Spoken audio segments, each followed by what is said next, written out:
নমস্কার বন্ধুরা, আশা করছি আপনারা সবাই ভালো আছেন। বন্ধুরা, আপনার ভোটার কার্ডের সঙ্গে মোবাইল নাম্বার যদি লিঙ্ক করা না থাকে তাহলে ভোটার কার্ডের সঙ্গে মোবাইল নাম্বারটা লিঙ্ক করা দরকার। কারণ কোনো কারণে আপনার ভোটার কার্ড যদি হারিয়ে যায় বা খারাপ হয়ে গেছে, অনেক পুরনো হয়ে গেছে, সেই ক্ষেত্রে আপনি কিন্তু নতুন করে ভোটার কার্ড ডাউনলোড করে নিতে পারবেন বা পিভিসি ভোটার কার্ড অর্ডার দিতে পারবেন। সেই জন্য ভোটার কার্ডের সঙ্গে মোবাইল নাম্বার লিঙ্ক থাকা ভীষণ দরকার। তার সঙ্গে সঙ্গে আপনি আধার কার্ডের নাম্বারটাও ভোটার কার্ডের সঙ্গে লিঙ্ক করে নিতে পারবেন। তো ভোটার কার্ডের সঙ্গে আধার কার্ডের নাম্বার আপনি কিভাবে লিঙ্ক করবেন এবং ভোটার কার্ডের সঙ্গে মোবাইল নাম্বার কিভাবে লিঙ্ক করবেন সেটাই দেখাবো এই ভিডিওর মধ্যে। তো ভিডিওটা দেখতে থাকুন। প্রথমে আপনারা আপনাদের মোবাইল ফোনে ক্রোম ব্রাউজারটা ওপেন করে নেবেন। ওপেন করার পর এখানে সার্চিং করতে হবে ভোটার কার্ড। ভোটার কার্ড লিখে সার্চিং করে নেবেন।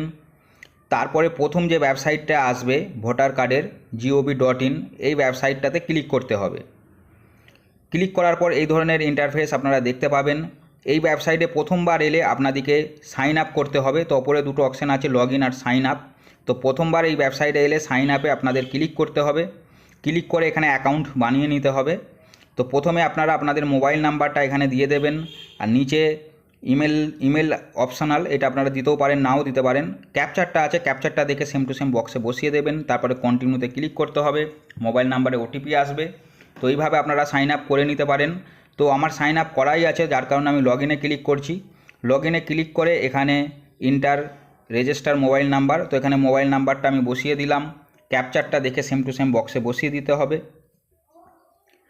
তারপরে রিকোয়েস্ট ওটিপিতে ক্লিক করতে হবে। ক্লিক করার পর মোবাইল নাম্বারে ওটিপি আসবে। ওটিপি এই বক্সের মধ্যে লিখতে হবে। তারপরে ভেরিফাই অ্যান্ড লগ ইনে ক্লিক করতে হবে। তো এই ওয়েবসাইটে আমি লগ ইন হয়ে গেছি। তো স্ক্রল করে একটু নিচের দিকে যেতে হবে। এখানে একটা অপশান আপনারা দেখতে পাবেন, ফর্ম 8। তো কালেকশান করার জন্য ফর্ম 8টা আপনাদের প্রয়োজন। তো ফর্ম 8 আপনারা ক্লিক করবেন। তো এই ধরনের সাদা পট্টি আপনারা দেখতে পাবেন। তো এখান থেকে যদি অপশানটা আপনারা দেখতে পাবেন না, তো মোবাইলের স্ক্রিনটা একটু ঘুরিয়ে নিন। তো এখানে আমি মোবাইলের স্ক্রিনটা একটু ঘুরিয়ে নিচ্ছি। স্ক্রিনটা ঘুরিয়ে নিলেই আপনারা অপশানটা দেখতে পেয়ে যাবেন। তো প্রথমে আপনারা যদি নিজের জন্য কালেকশান করতে চান তাহলে সেলফে ক্লিক করবেন, আর বাড়ির অন্য কারোর জন্য করলে দ্বিতীয় নম্বর অপশানটা সিলেক্ট করতে হবে। নিচে এপিক নাম্বার, ভোটার কার্ডের নাম্বারটা এখানে দেখে দেখে আপনারা বসিয়ে দেবেন। দিয়ে নিচে সাবমিটে আপনারা ক্লিক করবেন। সাবমিটে ক্লিক করার পর ভোটার কার্ডের ডিটেলসটা এখানে দেখতে পেয়ে যাবেন। আপনাদের নাম এখানে দেখতে পাবেন ভোটার কার্ডে যেটা আছে, serial number, part number.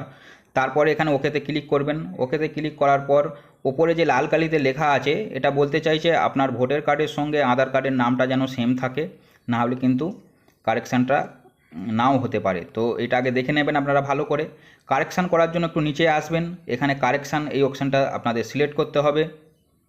Select করার পর নিচে ওকেতে ক্লিক করতে হবে। ফর্ম 8 এখানে ওপেন হয়ে গেছে।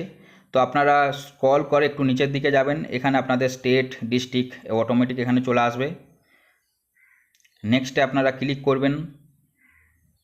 তারপর একটু নিচের দিকে আসবেন। এখানে নাম, ভোটার কার্ডের নাম্বার অটোমেটিক চলে এসেছে। তারপরে এখানে নিচে একটা অপশান দেখা যাচ্ছে আধার নাম্বার। তো আধার কার্ডের নাম্বারটা আপনাদের এখানে বসিয়ে দিতে হবে। তো আমি আধার কার্ডের নাম্বারটা এখানে বসিয়ে দিচ্ছি।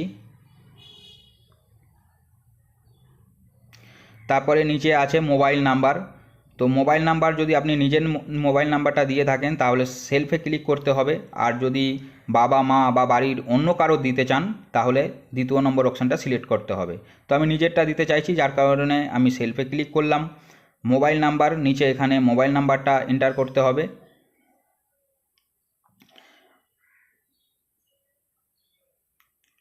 মোবাইল নাম্বার এন্টার করার পর নিচে ইমেল আইডিটা আপনারা এখানে দিয়ে দিতে পারেন। তো ইমেল আইডি যদি নিজের দিতে চান তাহলে সেলফে ক্লিক করবেন, করে নিজের ইমেল আইডিটা এখানে দিয়ে দেবেন। দিয়ে নিচে নেক্সটে আপনারা আবার ক্লিক করবেন। ক্লিক করার পর একটু নিচের দিকে যাবেন। তো এখানে যেইটা আপনারা কারেকশান করতে চান তার পাশে কিন্তু টিক চিহ্নটা দিতে হবে। এখানে নাম, gender, date of birth, mobile number, address বা ফটো, যদি নতুন ফটো আপনারা লাগাতে চান ভোটার কার্ডে, সব কিছু এখানে কারেকশান করা যায়। তো আমরা মোবাইল নাম্বারটা আমরা করব, তো যার কারণে মোবাইল নাম্বারে আমরা টিক চিহ্নটা দিলাম। দিয়ে এখানে মোবাইল নাম্বারটা বসিয়ে দিতে হবে, যেই মোবাইল নাম্বারটা আপনি ভোটার কার্ডের সাথে লিঙ্ক করতে চাইছেন। তো চেষ্টা করবেন যে আধার কার্ডে যেই নাম্বারটা লিঙ্ক আছে সেই নাম্বারটাই ভোটার কার্ডের সাথে লিঙ্ক করার, তাহলে ভালো হবে। তারপর নেক্সটে ক্লিক করবেন। ক্লিক করার পর একটু নিচের দিকে যাবেন, এখানে ডেট আপনারা দেখতে পাবেন, যেই ডেটে আপনারা ফর্মটা সাবমিট করছেন। আর এখানে প্লেসটা আপনারা গ্রামের নাম এখানে দিয়ে দেবেন, আপনার যে গ্রামের নাম, শহর থেকে হলে শহরের নামটা দিয়ে দেবেন। তো আমি এখানে আমার গ্রামের নামটা বসিয়ে দিচ্ছি, ডিহি ভুটসুট। দিয়ে নিচে যে আপনাদের নেক্সটে ক্লিক করতে হবে। তারপরে আরেকটু নিচে যাবেন, তো এখানে একটা ক্যাপচার দেখতে পাবেন, ক্যাপচারটা এই বক্সে সেম টু সেম বসিয়ে দেবেন। ক্যাপচারটা বসিয়ে সেন্ড ওটিপিতে ক্লিক করতে হবে। ক্লিক করার পর যেই মোবাইল নাম্বারটা আপনি দিলেন ওই মোবাইল নাম্বারে ওটিপি আসবে, ওটিপিটা এন্টার করতে হবে।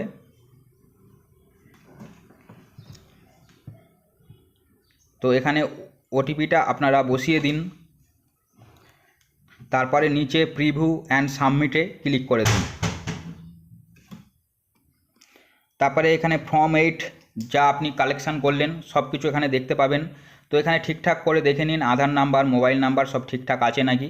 কিছু ভুল থাকলে এডিট করা যায়, তো সেই অপশানটা নিচে আপনারা পেয়ে যাবেন।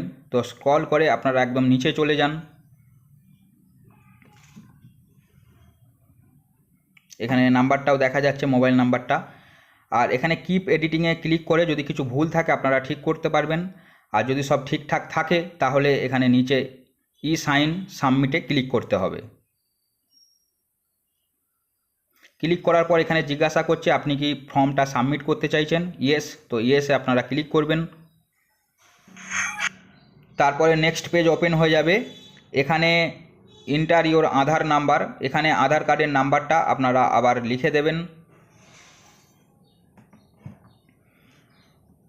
আধার কার্ডের নাম্বারটা লিখে আধার ওটিপি এই অপশানটাই সিলেক্ট থাকবে, আর সাইডে গেট ওটিপি এই অপশানটাতে ক্লিক করবেন। ক্লিক করার পর আধার কার্ডের সঙ্গে যেই মোবাইল নাম্বারটা লিঙ্ক আছে তাতে ওটিপি যাবে, সেই ওটিপিটা এখানে আপনারা বসিয়ে দেবেন। ওটিপি বসিয়ে নিচে চেকস বক্সটা আপনারা টিক করবেন। স্ক্রল করে একদম নিচে চলে যাবেন আর সাবমিট অপশানটা ক্লিক করতে হবে। সাবমিটে ক্লিক করার পর এখানে একটা রেফারেন্স নাম্বার জেনারেট হয়ে যাবে, এই নাম্বারটা আপনারা লিখে রেখে দেবেন, কারণ এখানে পরে আপনারা স্ট্যাটাস চেক করতে পারবেন যে আপনি যে ফর্মটা সাবমিট করলেন কাজটা কতটা এগোলো। তো সেটা দেখার জন্য, ট্র্যাক করার জন্য এই রেফারেন্স নাম্বারটা দরকার। তো এখানে রেফারেন্স নাম্বারটা আপনারা লিখে নেবেন। তারপরে নিচে আছে ডাউনলোড একনলেজমেন্ট, তো এইটাতে ক্লিক করে এই স্লিপটা আপনারা ডাউনলোড করে রেখে দেবেন, তারপরে ওকেতে ক্লিক করবেন। তো এখানে আপনাদের কাজ কমপ্লিট। পরে স্ট্যাটাস চেক করার জন্য আবার হোম পেজে আপনারা চলে আসবেন আর স্ক্রল করে একটু নিচেতে যাবেন, এখানে একটা অপশান দেখতে পাবেন ট্র্যাক অ্যাপ্লিকেশান স্ট্যাটাস, এই অপশানটাতে ক্লিক করবেন। ক্লিক করার পর যে রেফারেন্স নাম্বারটা জেনারেট হয়েছিল সেই নাম্বারটা এখানে বসিয়ে দেবেন, বসিয়ে সাবমিটে আপনারা ক্লিক করবেন।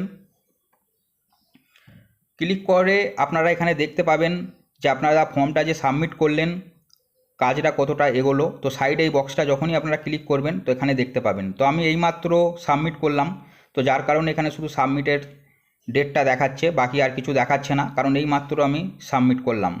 মোটামুটি এক সপ্তাহের মধ্যে আপনার মোবাইল নাম্বারটা লিঙ্ক হয়ে যাবে। তো আপনারা 2-4 দিন 5 দিন পর স্ট্যাটাসটা একবার চেক করে দেখতে পারেন। তো ভিডিওটা আপনাদের কেমন লাগলো কমেন্টে অবশ্যই জানাবেন, আর ভিডিওটা বেশি বেশি করে শেয়ার করবেন। দেখা হবে আবার পরের ভিডিওতে।